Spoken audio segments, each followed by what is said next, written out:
beribadah kepada Allah Subhanahu wa Ta'ala, saya yakin tidak akan bisa melakukannya dengan seperti ini. Oleh karena itu, kami sekali lagi memberikan penghargaan yang tinggi terhadap ranting-ranting yang selama ini sudah berkiprah sedemikian rupa.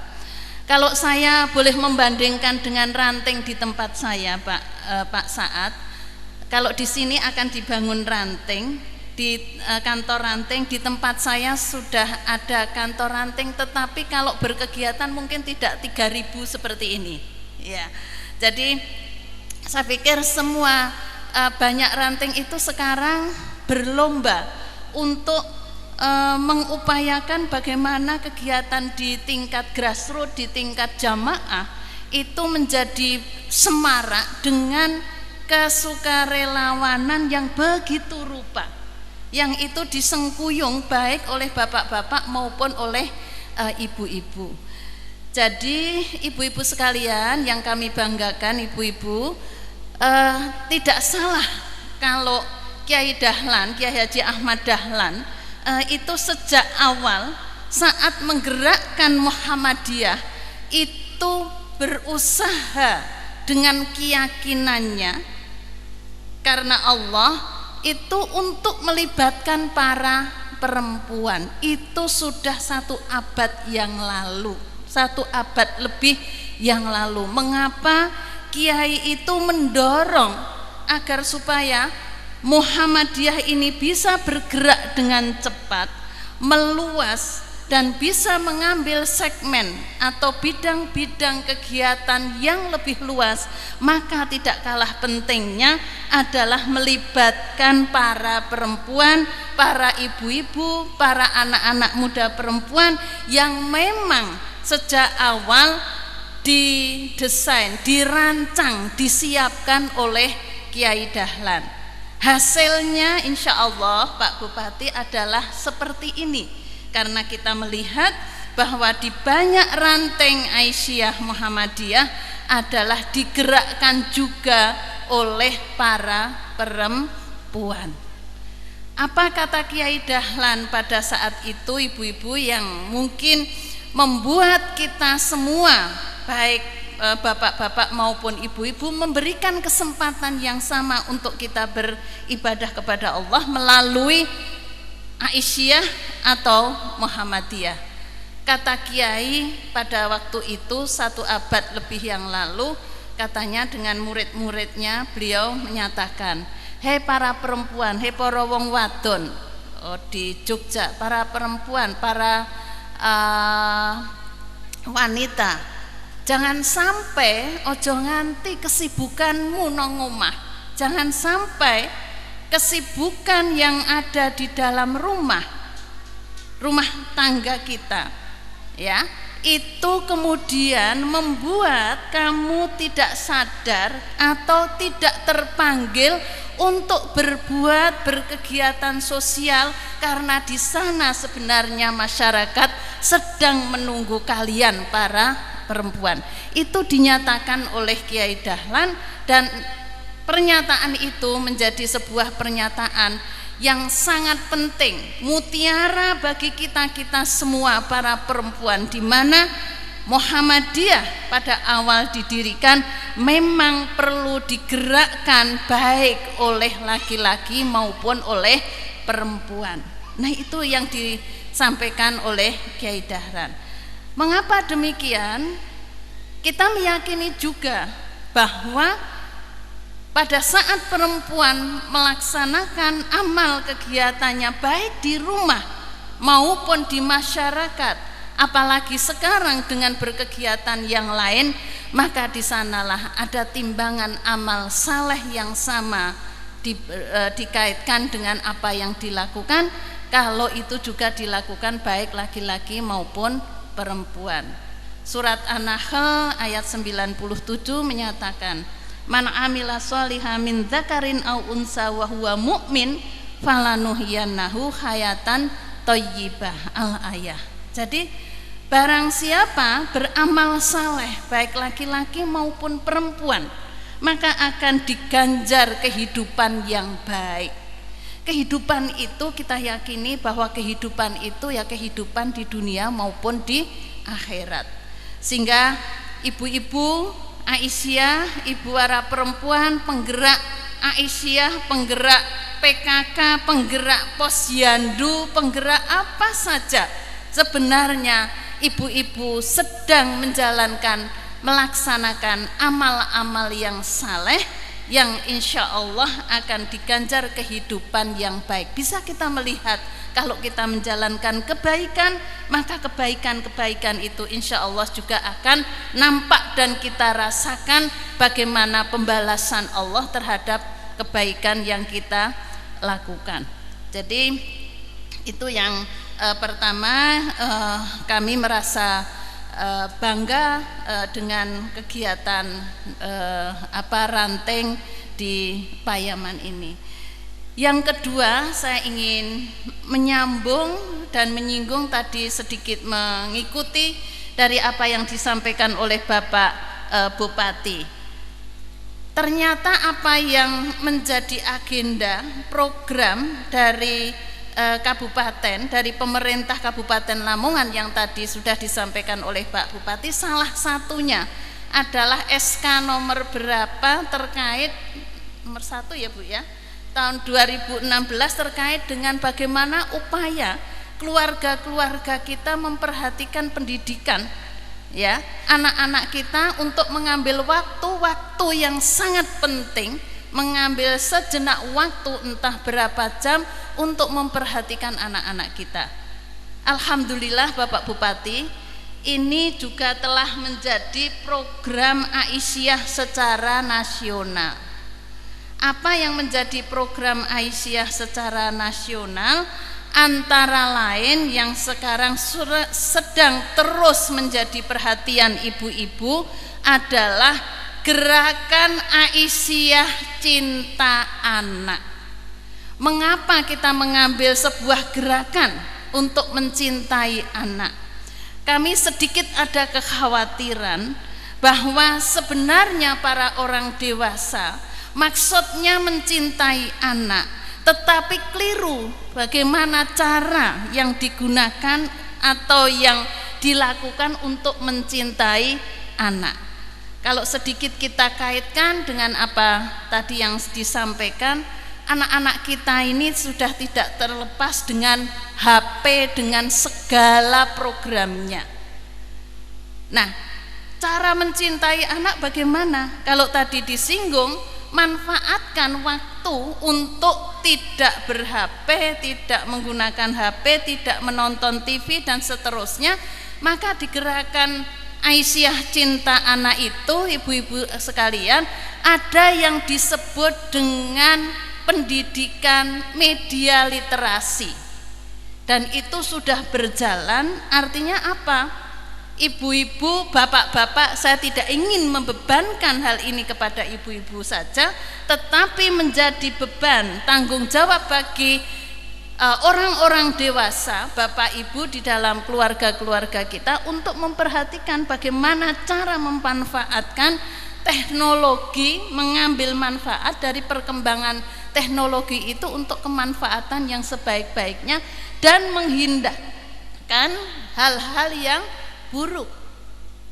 Sehingga kalau menonton TV itu kita punya rumus bagaimana cara menonton TV yang sehat, tidak seperti tadi yang oleh disinggung oleh Pak Bupati, yang dikesankan ibu-ibu menyenangi program-program tertentu begitu.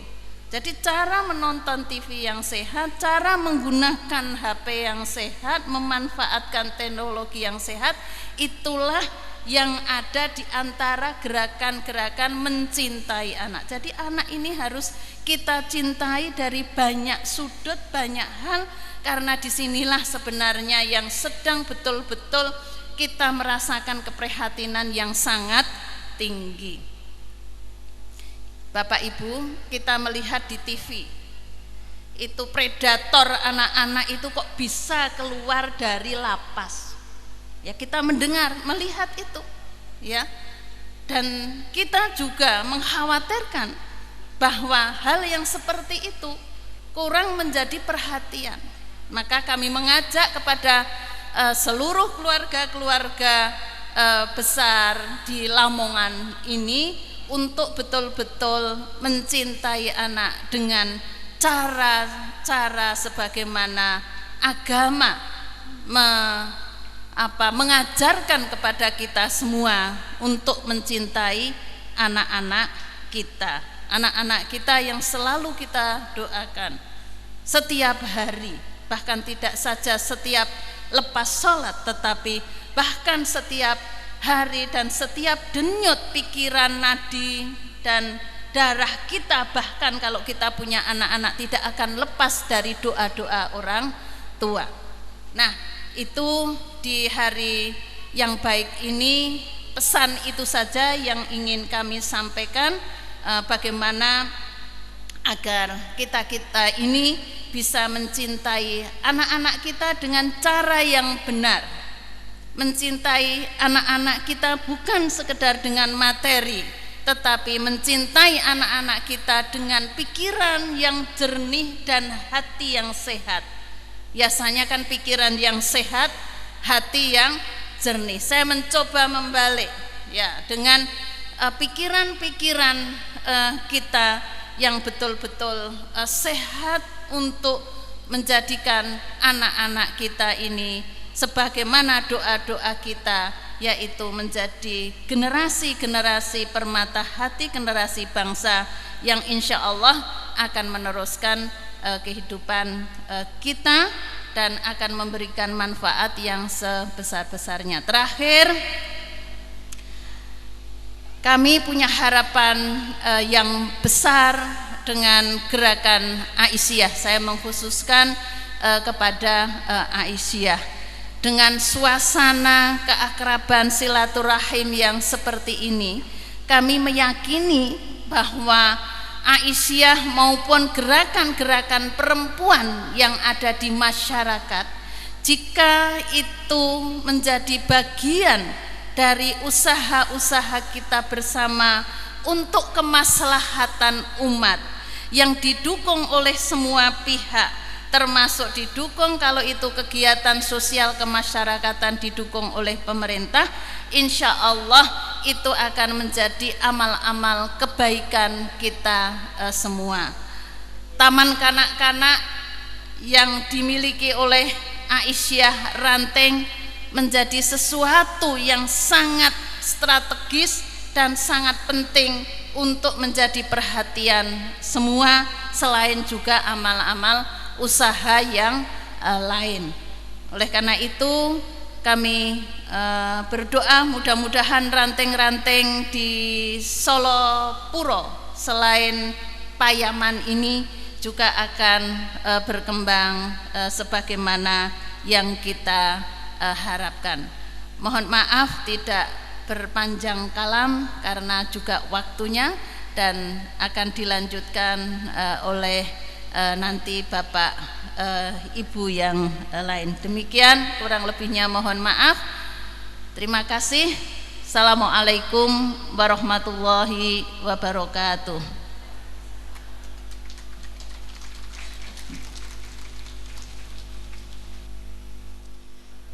Terima kasih kami sampaikan kepada Bu Siti Nurjannah Johandini yang telah memberikan pencerahan kepada kita pada siang hari ini. Dan sebelum kita menuju ke acara puncak, kita simak dulu sambutan singkat dari Bapak Wakil Gubernur Jawa Timur, Bapak Haji Saifullah Yusuf.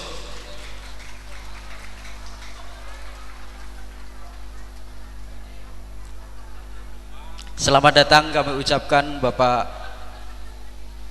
Wakil Gubernur Jawa Timur Gus Ipul. Monggo Gus Ipul menyampaikan sambutannya.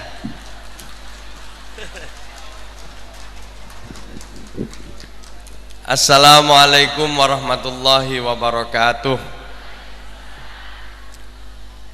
Bismillah, alhamdulillah, wa syukurillah. Saya bisa berada di tengah-tengah Ketua Umum Muhammadiyah, Ketua Wilayah Muhammadiyah, dan tentu Ketua Umum Aisyah, ada Bupati Pak Fadli, Wakil Bupati Bu Kartika, segenap tamu undangan, meskipun datang saya sungguh sangat terlambat. Waduh, wah di sini aja men. Wah, di sini. Ngapunten, akhirnya wong ro kabeh gawe sandal, Pak. Ngapunten. Setelah mengucap puji syukur kehadirat Allah Subhanahu wa taala dan mengirim selawat kepada Rasulullah sallallahu alaihi wasallam, saya sempat sedikit mengikuti apa yang disampaikan oleh Ketua Umum Aisyah, Ibu Nyai Nur Jannah, yang selalu setia mendampingi Ketua Umum Muhammadiyah, Pak Kiai Haidar Nasir. Tak gampang loh mendatangkan dua-duanya ini. Muhammadiyah tidak semua undangan berdua dihadiri, tapi khusus di sini luar biasa diperhatikan, dua-duanya bisa hadir di tengah-tengah kita. Saya tanya kenapa kok beliau dua-duanya hadir. Oh, ternyata yang mengundang juga istimewa, yaitu para saudara-saudara kita yang ada di Malaysia sedang kumpul di sini, kemudian mengundang beliau berdua ini. Saya diberitahu oleh Pak Husnul Akib ini, salah satu anggota DPRD Provinsi Jawa Timur, untuk bisa berada di tengah-tengah Bapak Ibu sekalian, dan alhamdulillah kita senang, kita gembira Ketua Umum Muhammadiyah dan juga Aisyah berada di tengah-tengah kita. Ini sesuatu yang istimewa untuk kita semua. Bapak Ibu sekalian, saya sempat ketemu di belakang dengan panitia yang tadi berasal dari saudara-saudara kita yang tinggal di Malaysia. Yang saya lihat dari wajah mereka, wajah gembira, wajah senang, wajah penuh semangat. Itulah sesungguhnya Idul Fitri. Jadi selalu kembali suci dan diwarnai dengan kegembiraan. Itulah sesungguhnya esensi orang kembali. Dan kita selalu senang kalau kita kembali. Ketika kita pergi kemudian pulang, pasti kita bahagia karena akan ketemu orang tua, ketemu anak, ketemu istri. Kalau kita sekolah, kuliah di Jogja misalnya, setiap kita akan pulang, hati kita selalu berseri, selalu bergembira karena akan ketemu dengan keluarga. Itulah esensi kembali, selalu diwarnai dengan kebahagiaan. Jarang sekali orang kembali terus murung, sedih, karena ada beban. Itu sesuatu yang tidak normal. Mungkin di rumahnya ada masalah, sehingga tidak senang kalau pulang ke rumah. Tapi yang normal itu pasti senang kalau kembali ke rumah. Itulah sesungguhnya latihan kita setiap tahun kembali, latihan kita setiap tahun kembali, untuk selalu diwarnai kegembiraan. Kita ketemu orang tua, kita kembali ke asal usul, kita kembali ke kampung halaman. Untuk apa? Latihan agar nanti kalau kita kembali yang kekal kepada Allah Subhanahu wa taala juga diwarnai dengan kegembiraan. Sudah seharusnya sebagai orang Islam, orang yang takwa, orang yang beriman, itu nanti kembali kepada Allah itu dengan kegembiraan, tidak dengan ketakutan, tidak dengan kegelisahan, tapi justru orang-orang yang beriman, orang-orang yang bertakwa kembali kepada Allah, kembali dengan ketenangan, kembali dengan kegembiraan, seperti kembalinya orang-orang sini yang berada di Malaysia untuk mencari nafkah. Para bapak ibu hadirin sekalian yang saya muliakan, yang kedua, kita memang ditinggal Ramadan, ketemu Idul Fitri, selalu diwarnai dengan kegembiraan dan kesedihan. Sedih karena ditinggal bulan yang begitu mulia, gembira karena kita kembali ke fitri.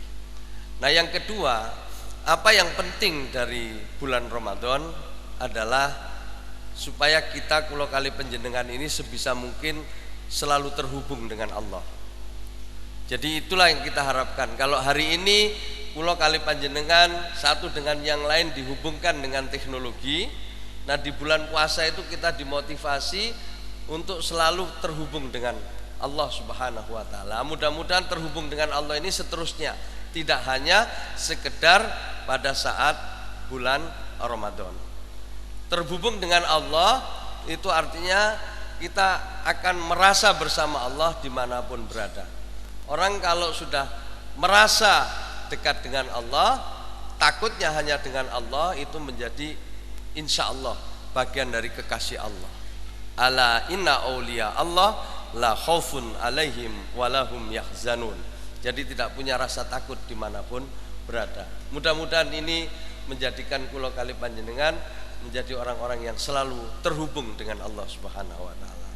Nah, sekarang Kulo Kali Panjenengan terhubung dengan ini nih. Wabah ini handphone. Tadi saya dapat penjelasan dari Kementerian Informasi dan Komunikasi. Rata-rata orang beli pulsa itu sebulan 100.000, Pak Ketua Umum. Sementara Pak Fadli, rata-rata setiap kabupaten di Indonesia ini yang menggunakan HP itu tidak kurang dari 500.000 rata-rata per kabupaten.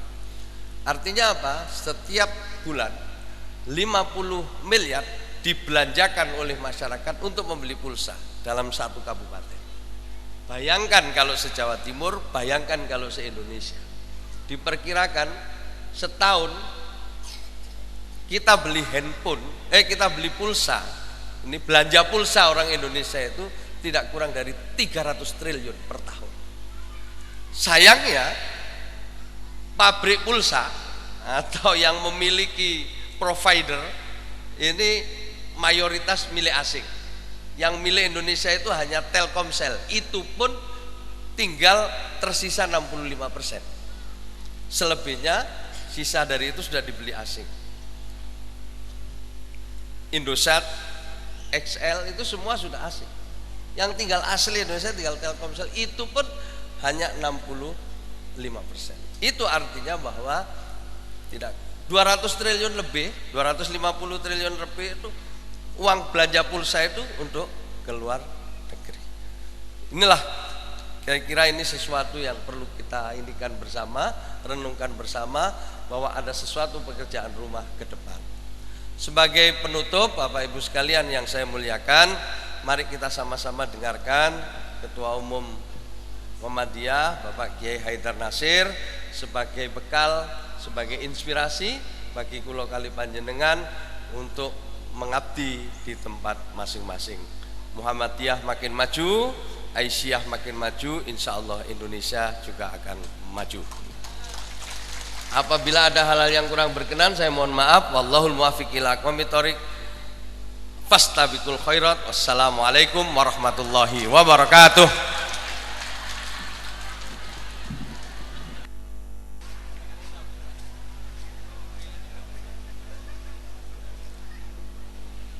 Terima kasih atas sambutan yang luar biasa dari Bapak Haji Saifullah Yusuf, Wakil Gubernur Jawa Timur. Bapak Ibu hadirin sekalian, saatnya kita menuju ke puncak acara yang kita nantikan, yaitu pengajian akbar oleh pimpinan Pusat Muhammadiyah. Kepada yang terhormat Bapak Dr. Haji Haidar Nasir, kami persilahkan.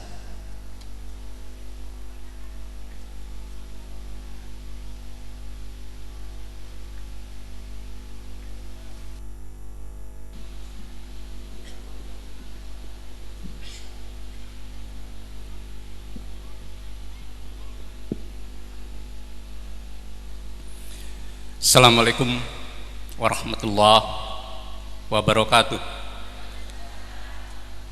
Innal hamdalillah ala sawabiqin ni'mah wa nusalli wa nusallimu ala nabi Rasulillah wa ala alihi wa sahbihi wa mawala.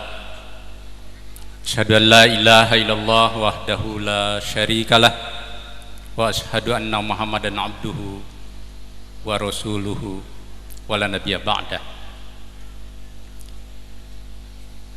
Gus Ipul yang saya hormati, satu-satunya wakil gubernur yang dipanggil Gus ini, yang selalu menemani kita acara-acara Muhammadiyah dan Aisyah. Kalau dihitung saya sudah berapa kali nih bersama beliau. Terima kasih atas dukungan dan kehadirannya. Bapak Bupati, Pak Haji Fadli SHMM bersama Ibu yang juga beberapa kali bersama kami di acara Muhammadiyah di Lamongan ini, dan Ibu Wakil Bupati Ibu Kartika, Pak Husnul Aqib yang anggota dewan kita, khusus Ketua PWM kita Kiai Saad Ibrahim yang selalu memberi inspirasi dan banyak hal yang memberi nuansa ruhaniyah buat kita di setiap acara, dan Ibu Ketua Pimpinan Wilayah Aisyah Ibu Chandra, pimpinan daerah, pimpinan cabang, dan spesial pimpinan